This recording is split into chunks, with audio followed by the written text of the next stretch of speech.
when it comes to these standardized exams, how are the questions organized, right? So how is it that they put these questions together? And so it's very important to start there, right? To understand how is a question constructed, okay? And so we try and kind of talk about it in that context as well. And so with that, let's start. Let's start there. So when we talk about a math question, so really any math question, it's going to be broken up into two main components. Okay, and so two main components.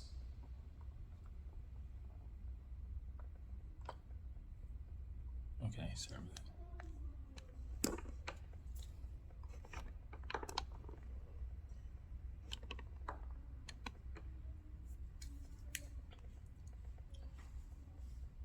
Okay. All right. So with any math questions, when you, like I said, broken up into two main components, you have the numerical component, and then the logical component of the question. Okay. And so the numbers, the numerical component, that's the easy part, right?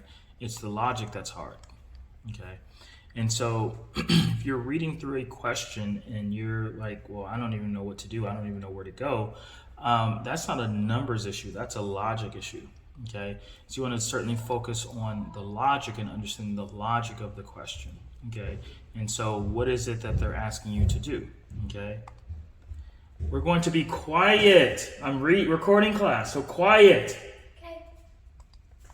All right, and so with that, the first thing you want to do is make sure that you ID the question. So ID the question. Okay, and so make sure that you ID the question. Okay, and so what type of question is this? Okay, and so ID the question. So identify the question. Okay, so what type of question is this? And so is this a ratio question or probability or proportion? What type of question is this? Okay, and so once you identify the type of question, then like I said, you want to make sure that you understand the approach, right? So the approach to solving the question. Okay. And so with that, then, whatever approach you take, it must be a very step-by-step approach. Okay, and so you should be in control of those steps and understand exactly what you're going to get from one step compared to the next, Okay, and so with that, whatever step you take, it must be a logical step or factual step, right? So factual or logical. Okay, so factual step or logical step. Okay, so it must abide by logic, and so certainly the rules in math. Okay, so rules, rules of equivalency, for example, right? And so we'll talk more about that as well. Okay, and so what makes it seem hard is that they give you these big numbers.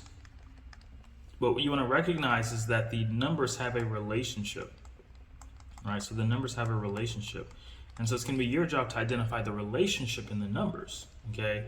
And so with that, let's say we have 135 and 15.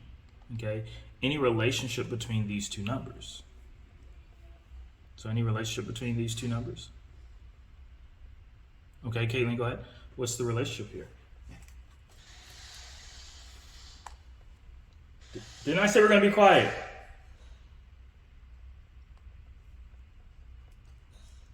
Okay, so they're both divisible by 5, you said?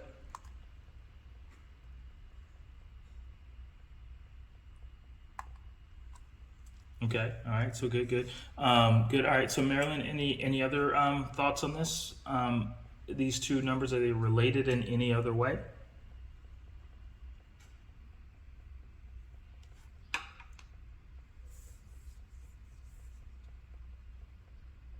Okay, so by 5 or 15, so good, right? And so if you divide by 5, then you have more steps to go, right? Whereas if you divide by 15, you have fewer steps to go, right? So you want to get to the end goal as quickly as possible, right? So you don't want to, you're in terms of this test, right? You're graded based upon getting the correct answer, not showing your work. So just remember that, right? You don't get any credit for showing your work. You only get credit for circling the correct answer.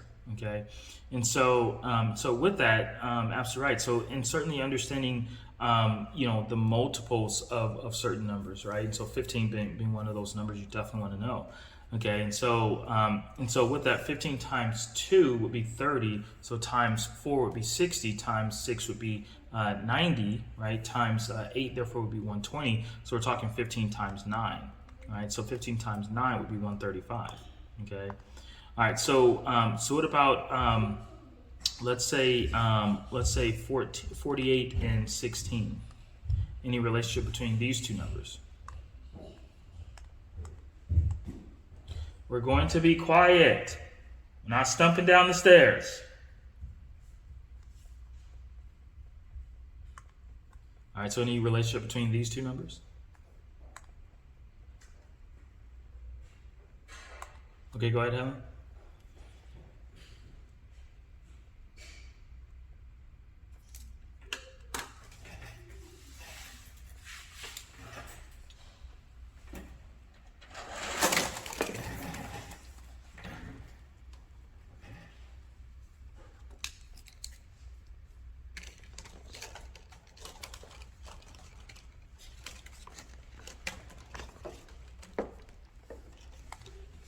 Okay, good. So 16 times 3, right? And so certainly knowing kind of where you are, right? So very important. You always want to keep track of where you are. So always know where are you, right?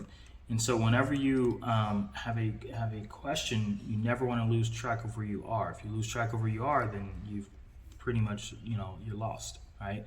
You're guessing at that point. And so never lose track of where you are. Always have a very clear sense of where you are within the problem. Okay. And so certainly 16 times 3, right, would be 48. So good. Okay. And so what about 72 and 12? Any relationship between these two numbers?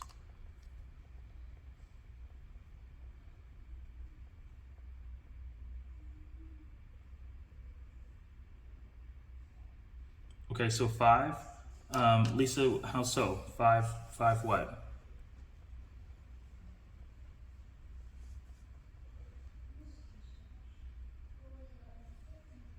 Okay, so 12 times 5. Okay, is that true, Dana? Helen?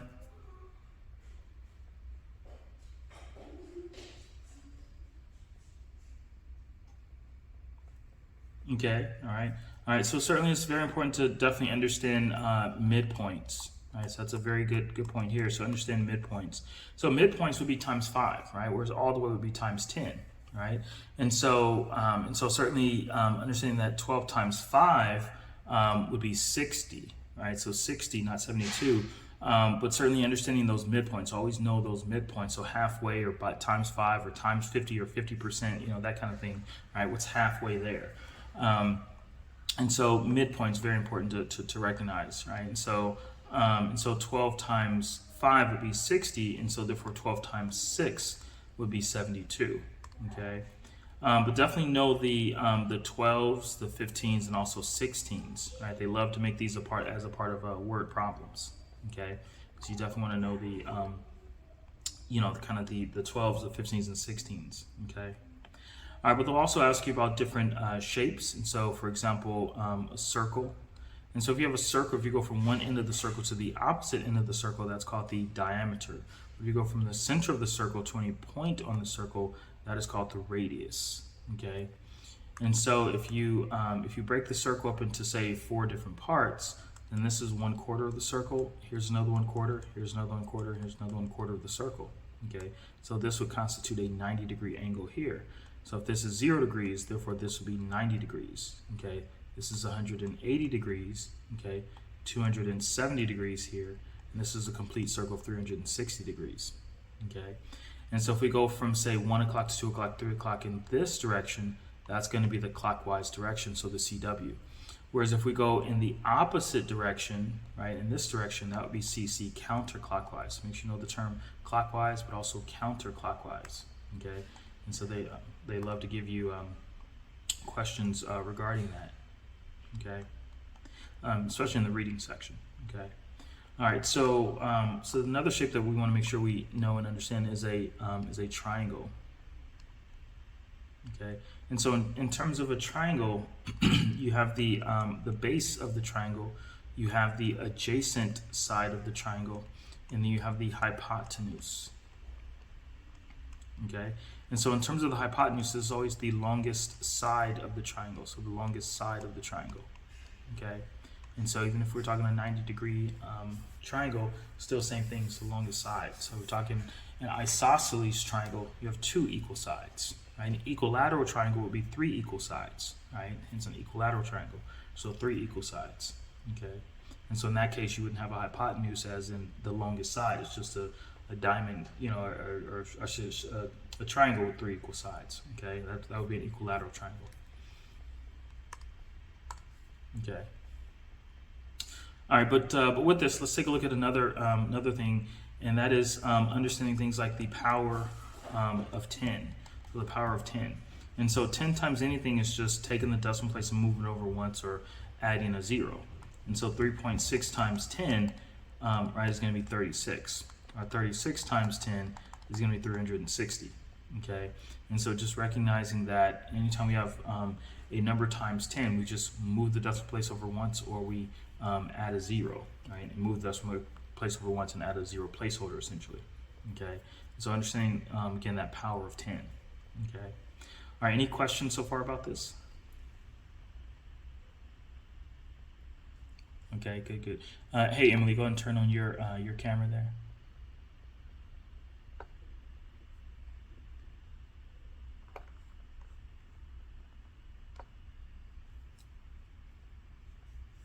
All right, so let's take a look at another question here. So let's say that we have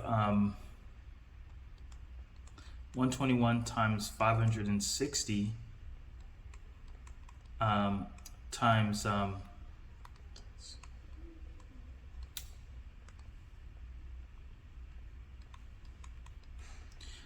times 630. Okay, and let's say that we divide that by 990. If you don't get your ass down here with whatever you got in your hand, whatever you're trying to hide, and put it back. Take it upstairs. I'm not hiding anything. All right, sorry about that. So, okay, just make sure that's working. There we go. Okay, Emily, I got it. There we go.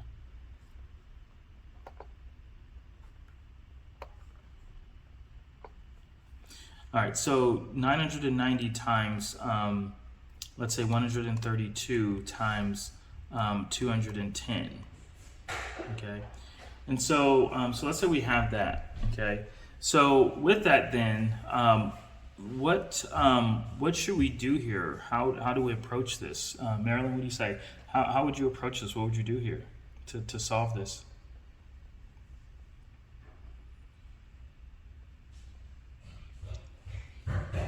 Dana, what are your thoughts? How would you approach this? Go ahead, Marilyn.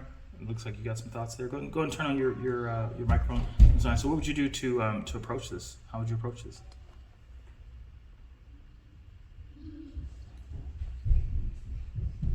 Okay, what would you do? How would you do? Go ahead, say that again.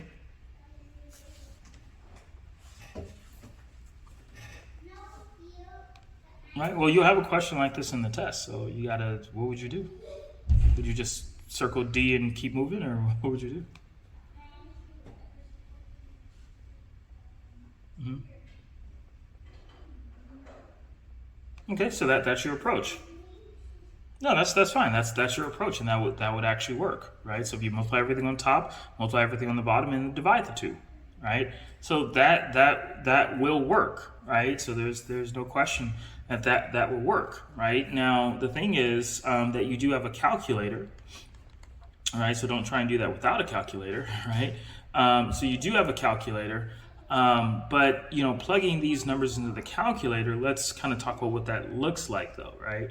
So you don't have your TI 83 or 84 calculator. They don't let you use those, right? So you just have the calculator that they provide to you, or the one that's on the screen, which is just a simple add, subtract, multiply, divide calculator. Right? There are no Roman numerals, there are no ratios, there are no square roots, there's no math frac, right? You can't turn a decimal into a fraction, it won't allow you to do that, right? So it's just a simple calculator, Okay, so with that, here's what, in terms of that approach, here's what that looks like, right?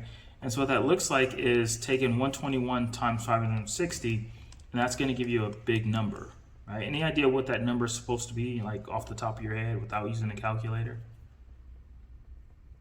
Any idea what that number is supposed to be?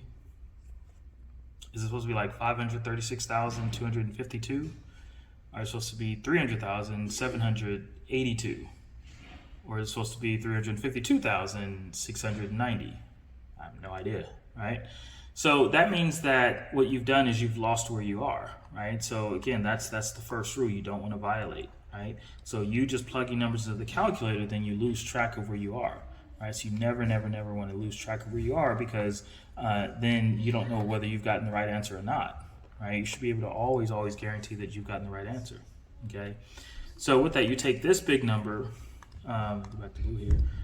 So you take this big number, you multiply it by this number, that's going to give you another big number, right? And by big number, I mean, we're talking 5 to 6 digits here, and the next one is going to be, at least 8 to 9, maybe even 10 digits here, right?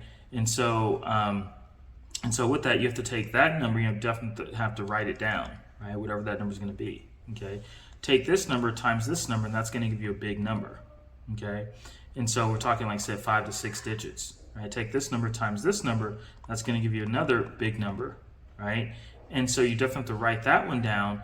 And so we're talking at least, 8 to 10 digit number. So you write that down, right?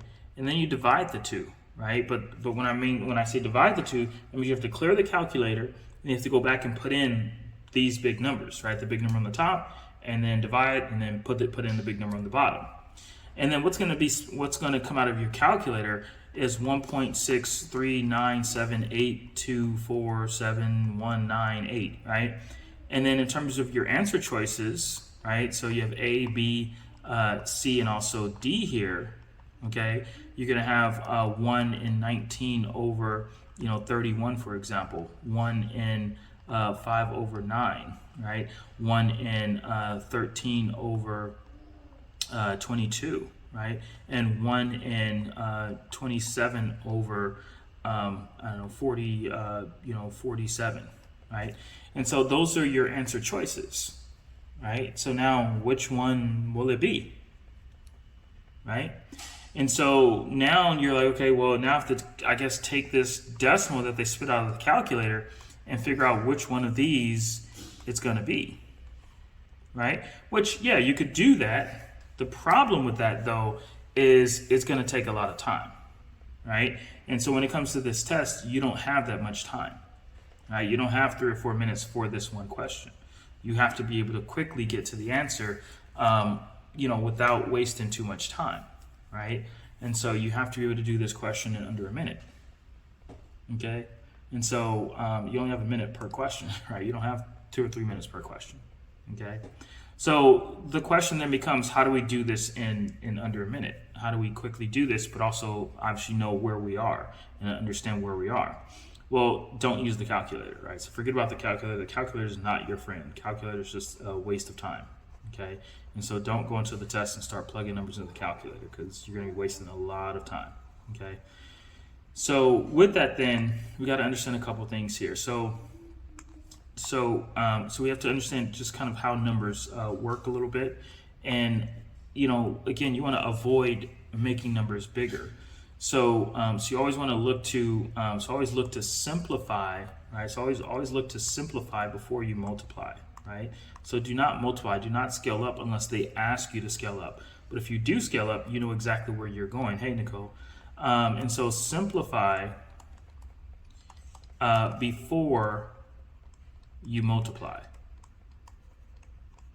All right, so like I said, don't scale up, scale down. You want to simplify, try and scale down, get to that single unit, and then be able to scale up by a factor of whatever you want to scale up to, right?